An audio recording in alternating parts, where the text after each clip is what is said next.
Since their departure from Bern, Luke had used only side roads, driving a distance, finding a place to lie up while his pursuers, if they existed, went ahead of him. They were talking Russian in low voices like a pair of fugitives. Why are we keeping our voices down? Luke wondered, but they were. At the edge of a pine forest he again parked, and this time handed Dima a labourer's blue tunic and a thick black woolen ski cap to cover his bald head. For himself he had brought jeans, anorak, a bobble hat. "They found the bastards," Dima growled in a Russian undertone, translating from the Swiss news on the car radio. "Two drunk Russian assholes had a fight at the Bellevue Palace Hotel, nobody know why. One guy's in hospital. Russian ambassador's pissed off." "At the men?" "At the Swiss. Wanna know how it works? Russian ambassador called the Kremlin. Who are these crazy fucks? Kremlin called the bitch prince. What the fuck are you assholes doing beating the shit out of each other in a fancy hotel in Bern, Switzerland?" "And the prince says?" "Emilio, my friend, my wise advisor. What the fuck are my two nice guys doing beating the shit out of each other in a fancy hotel in Bern?" "And Emilio says?"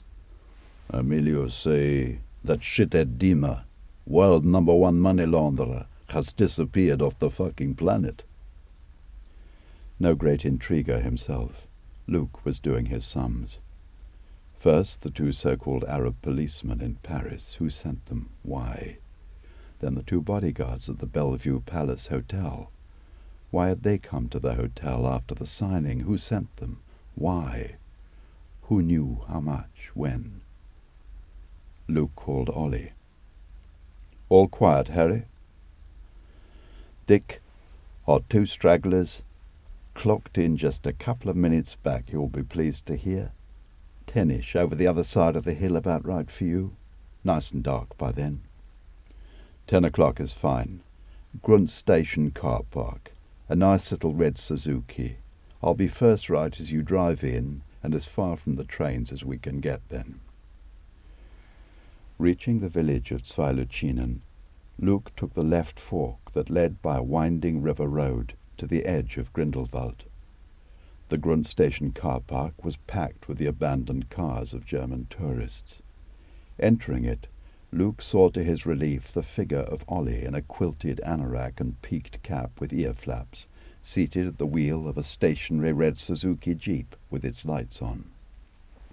"And here's your rug, for when it gets nippy," Ollie told Dima, and to Luke, "The forest track is forbidden, but not for locals with business to do, like plumbers and railway workers and such. So if it's all the same to you, I'll do any talking. Not that I'm a local, but the Jeep is, and its owner told me what to say." They passed a settlement of low chalets and bright lights. Wood smoke mingled with the smell of pine. A fluorescent sign read Brundeck. The road became an unmade forest track.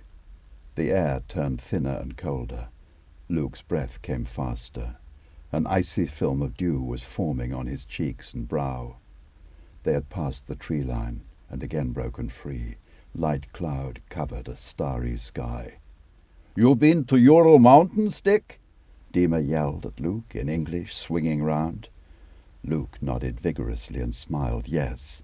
Like Perm in Russia. We got mountains like this." They began their descent. To their left, bathed in moonlight, rose the sinewy blue-black shadows of the Eiger Glacier. Far away across the valley they glimpsed the lights of Mürren, and now and then, through the density of the forest as it took them back, the fickle lights of Wengen.